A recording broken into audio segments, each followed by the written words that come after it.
Hey guys, I'm coming here from my hospital room where at the moment I'm being well taken care of, and it's pretty much, you know, pretty much just kind of the same thing day in, day out. But what I wanted to say was something that's been on my mind since I first got here and was in the trauma ER. Now, this is the Med, Regional One Health in Memphis, in downtown Memphis. This is the trauma center of the Mid South. And I would venture out and say that it has got to be the best trauma center, hands down, anywhere. And I say that with great confidence. And what I would like to say is to all those people out there who are now, all up in arms about having to wear a mask or being required to wear a mask or making the same stale Fauci ouchie jokes or talking about this and talking about that as if it's a hoax or it's a conspiracy theory or it doesn't apply to them or all that stuff. Here's the thing. I wish that every human being on the planet could spend a day, a 12-hour period in a trauma ER setting, especially here at the Med in Memphis. And I say that kind of as a blanket statement, but I really mean that only to those people who really need the Med.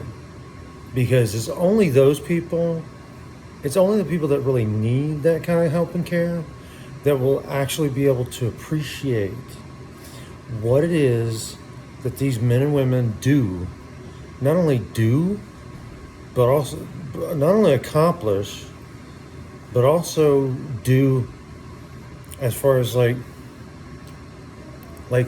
not only do they remember your name and use it, but they are personable. They are highly detail oriented on what they're doing with you at each time. I mean, if they're putting a little Band-Aid on you, it is as straight as an arrow. Okay?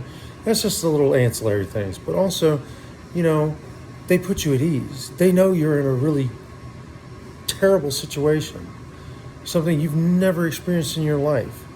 They know this. And as a result, they treat you with care. But also, it's like, let me just give you an example. You could have a half an hour of relative peacefulness, calm in this giant little area. But anyway, in this little area, there in the trauma unit. And then all of a sudden, all friggin' hell breaks loose. And we are talking everything from they admit a guy on your right-hand side who's singing show tunes at the top of his lungs because he just got Narcaned because he tried to overdose, to the woman next to you is in there coughing up 3 pints of blood because she's got liver cancer and can't decide if she drinks 3 beers a day or 7 beers a day. And it's like, you're sitting there with your shit, as terrible as your shit might be. And it's like, and then all of a sudden, in the midst of it, here comes this angel. Be it man or a woman, it doesn't have to be a woman, it could be a man or a woman. And they're like, not only are they taking care of you, but also the person that's with them, their extern, the person under them, the person that's learning from them, they take the time while they're there with you to teach this person a little tidbit, a little nugget of knowledge on how to make the job even easier, on how to make the job run as smoothly as possible. That is how it's supposed to be done. And they do it right in front of you. So you see it happening, all while they're caring for you.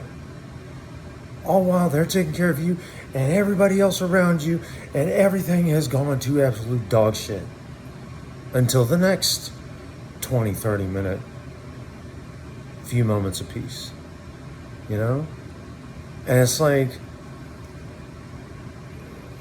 Then you sit there and you start to hear about how many of these patients in there are there because of COVID,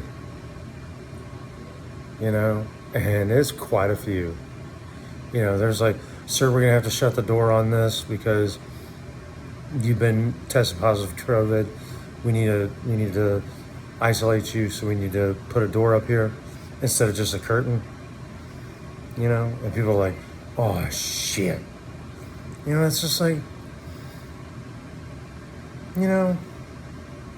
it's not until then that you actually realize how dumb all this politicized Trump banner waving bullshit Republican shit is. It's not until then that you realize how much shit has been spewed out, and everybody that keeps spewing it out even more is just. And you know what? If you don't like what I'm saying, you don't have to listen to another single word I say, and you don't ever have to talk to me again. You can hit the button that says unfollow. You can unfriend me. Makes no difference to me. All I'm saying is, until you've been in that situation and you see what these people have to put up with on a daily basis, not just put up with, but gladly serve for and through, even at the expense of flat fucking dumbasses out there, until you see that firsthand, you will never understand. Just go sit at the back of the class, because this is all just going to go right the fuck over your head. Okay? And that's my little message to you today, kiddos. Like I said, you don't like it. Toodles. Bye.